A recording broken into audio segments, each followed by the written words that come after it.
anna hadayal umara wal qudat wa kullaman waliya amran min umuril muslimin al-ammah hukmuha hukmul ghulul. Hadiah dari umara, pejabat, untuk bawahannya, atau dari hakim untuk bawahannya, hati-hati kata para ulama. Terkadang itu bukan hadiah, terkadang itu adalah sebuah sogokan yang mungkin di saat itu memang benar-benar tidak ada kesalahannya. Mungkin di saat dia memberikan hadiah kepada kula panjenengan, ini umara, ini pejabat sedang tidak berbuat kesalahan, tapi satu hari kalau ternyata pejabat ini terjerumus dalam kesalahan, kira-kira beranikah kita untuk bersuara? Pasti kita akan berpikir, wah ini sudah mulai tidak jujur nih pejabat ini. Tapi kalau saya menyuarakan ketidakjujurannya, saya membongkar ketidakjujurannya, dulu saya pernah menerima hadiah dari dia. Wah itu hadiah, kalau nanti ternyata hadiah itu diambil dari uang negara atau uang perusahaan, wih saya kena juga, wis timbangannya aku kena penjara pisan, wis mending menengahi, kan gitu. Pasti seperti itu. Coba sama Nabi itu sudah diajarkan para hadirin. Nah sekarang ini kan banyak ini ya, orang-orang itu yang mencari suara dengan cara menyogok. Tapi bahasanya tidak ada. Ini saya coba kalau ada pejabat-pejabat tuh yang mau nyalon gitu.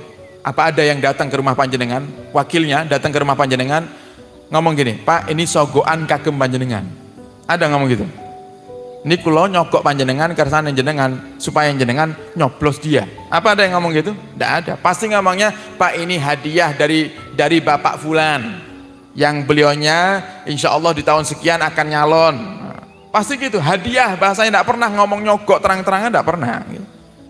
Makanya pernah dikatakan sama Nabi Muhammad, nanti di akhir zaman akan banyak orang yang mengatakan sogokan itu adalah hadiah. Ya ini zamannya. Anu beb, kok saya terima beb, masalahnya nggak butuh beb. Tapi sanes nyogok kok niki tirose hadiah. Ya itu yang dimaksud Nabi Muhammad itu. Karena tidak ada orang ini saya nyogok kamu ya supaya kamu tutup mulut, tidak ada. Ini hadiah buat kamu.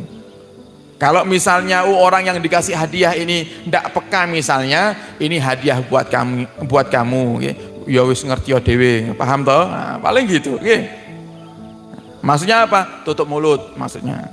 Nah, harus hati-hati, jangan sampai karena tergiur dengan dunia, kemudian setan membungkus daripada sebuah sogokan itu, ya, dengan bahasa hadiah, kemudian kita ngerasa oh hadiah kan tidak masalah. Nah ini dijelaskan di hadis ini. Tidak semua hadiah itu dibenarkan. Bahkan di sini dikatakan bayan anna hadayal ummal haramun wa ghulul. Hadiah yang dikeluarkan sedangkan tidak ada tidak ada event ya, tidak ada satu keadaan yang istimewa ya. Kalau misal di Indonesia ini kan ada satu keadaan yang memang di situ banyak orang-orang yang memiliki pegawai-pegawai mengeluarkan hadiah seperti apa? Menjelang Idul Fitri kan ada namanya THR. Nah, kalau hadiah-hadiah yang dikeluarkan secara tiba-tiba, kok tiba-tiba atasan kula panjenengan langsung mengeluarkan hadiah begitu aja, tidak ada alasan apa-apa. Kemudian apalagi ini berkaitan dengan tugas yang membimbing umat agar semakin dekat dengan Allah, tugas negara. Nah, itu kan perlu dipertanyakan, maka hati-hati di situ. Hati-hati di situ. Dan ini menjadikan sebab terkadang tanpa kita sadari dengan dibungkus oleh setan itu sebuah sogokan itu dengan bahasa hadiah, kemudian kita jadikan itu adalah nafkah untuk keluarga dan bahkan untuk menghidupi diri kita sendiri. Tanpa kita sadari kita sudah makan makanan yang haram. Yang kata Nabi Muhammad, ayyumalahmin nabata min haramin fannaru aulabih. Daging siapapun yang tumbuh daripada makanan yang haram, tempatnya dipastikan adalah neraka. Jadi kalau kita sudah masuk ini ke dalam perut kita ini, makanan yang haram tumbuh menjadi daging, pasti neraka tempatnya. Tidak ada orang yang dagingnya tumbuh, dirinya sehat dikarenakan makan makanan yang haram kemudian masuk surganya Allah SWT. Tidak ada. Sampai-sampai Nabi katakan haram, baik itu haram yang zahir atau haram yang batin. Haram zahir misalnya apa ya, makan babi, makan daging anjing, minum minuman keras ya, pakai narkoba dan lain-lainnya. Haram zahirnya memang diharamkan. Itu Nabi katakan orang-orang yang mengkonsumsi daripada minuman keras, jangankan masuk surga, baunya surga tidak tercium oleh dia nanti. Yang baunya surga itu tercium di akhirat nanti, di jarak perjalanan ratusan tahun sudah tercium itu bau harumnya surga itu. Tapi orang-orang yang pernah makan makanan yang haram, baik itu yang secara zahir memang haram menurut zatnya, atau yang haram dengan cara yang salah dia mengambil daripada harta tersebut, maka tentunya dia juga tidak akan mencium baunya surga dan akan dimasukkan ke nerakanya Allah Subhanahu wa taala. Naudzubillah summa naudzubillah. Nah, kemudian Nabi Muhammad langsung mengangkat tangannya di saat itu. Nabi takut, para hadirin. Ini Nabi ini. Nabi takut. Takut sama siapa? Takut sama Allah. Sehingga setelah Nabi berkhutbah menjelaskan tentang kesalahan daripada Ibnu Ludbiyah ini, Nabi angkat tangan tinggi-tinggi hatta ru'ya ufrata ibtai atau ifratu ibtai, sampai saking tingginya Nabi mengangkat tangan itu sampai kelihatan bagian putih di bagian pinggiran badan Nabi itu ya. Saking tingginya Nabi mengangkat tangan sehingga jubahnya itu tersingkap dan kelihatan putih daripada di bawah ketiaknya Nabi Muhammad SAW itu. Saking tingginya itu Nabi. Dan Nabi katakan apa? Nabi katakan Allahumma ballagtu, ya Allah sudah saya sampaikan.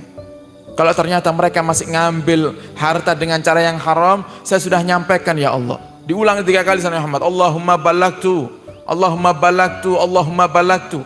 Sudah saya sampaikan ya Allah. Sudah saya sampaikan ya Allah. Sudah saya sampaikan. Saking takutnya Nabi kita Muhammad sallallahu alaihi wasallam. Yang itu artinya siksa bagi mereka yang makan hartanya orang lain adalah siksanya pedih sekali, para hadirin. Maka jangan sampai kita berani-berani mengambil hartanya orang. Jika kok ternyata sudah terlanjur pernah di masa lalu mengambil hartanya orang, maka kembalikan. Oh, saat ini belum mampu, paling tidak ada niatan untuk mengembalikan. Usaha, ya Allah, jenengan paring kula ya Allah rezeki yang lancar. Saya ingin mengembalikan haknya saudara saya ya Allah. Saya ingin mengembalikan haknya tetangga saya ya Allah. Saya ingin mengembalikan daripada orang-orang yang pernah saya ambil hartanya ya Allah. Ada niat, hadirkan dalam hati supaya kita tidak tertimpa daripada siksa yang sampai saking takutnya Nabi ulang kalimat ya Allah sudah saya sampaikan, sudah saya sampaikan, sudah saya sampaikan. Itu menunjukkan siksanya begitu pedih. Kalau sudah seperti itu, para hadirin, maka tidak ada tempat bagi kita kecuali nerakanya Allah Subhanahu wa ta'ala. Naudzubillah summa naudzubillah. Semoga Allah hindarkan kita semuanya dari mengambil harta orang, dari makan makanan yang haram, dan dari menerima hadiah-hadiah yang itu ternyata adalah sebuah sogokan. Amin ya rabbal alamin.